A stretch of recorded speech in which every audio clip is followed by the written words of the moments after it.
माहेर म्हटलं की सगळ्यांना आठवतात आपले आई वडील. आणि जोपर्यंत आपले आई वडील आहेत ना, तोपर्यंत आपण आपल्या माहेरला जायचं कधीच विसरायचं नाही. कारण कसं आहे बघा, जोपर्यंत आपल्याला या दुनियेत आपले आई वडील आहेत तोपर्यंत आपल्याला कशाचीच कमी नसते.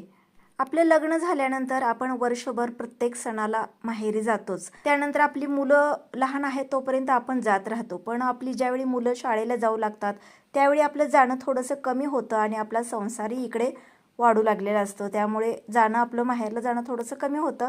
त्यातल्या त्यात आपलं माहेर जवळ असेल तर लगेच जाऊन येतो, पण 100-150 किलोमीटर अंतरावर असेल तर थोडा विचार करूनच माहेरला जावं लागतं. आता बघा, माहेरला गेल्यानंतर आईने इतकं सारं दिलेलं आहे. मी यायचे म्हणून इतकं सारं तिनं साठवून ठेवलेलं होतं. गेल्या 8 दिवसापासून ती थोडं थोडं साठवून ठेवत होती. चिवडा, त्यानंतर तुपातले लाडू, शेवग्याच्या शेंगा, कांद्याचं पोतं, 2 किलो तूप घेऊन ठेवलेलं होतं. चला, माहेर म्हटलं की एका मिनिटात काही पूर्ण होणार नाही.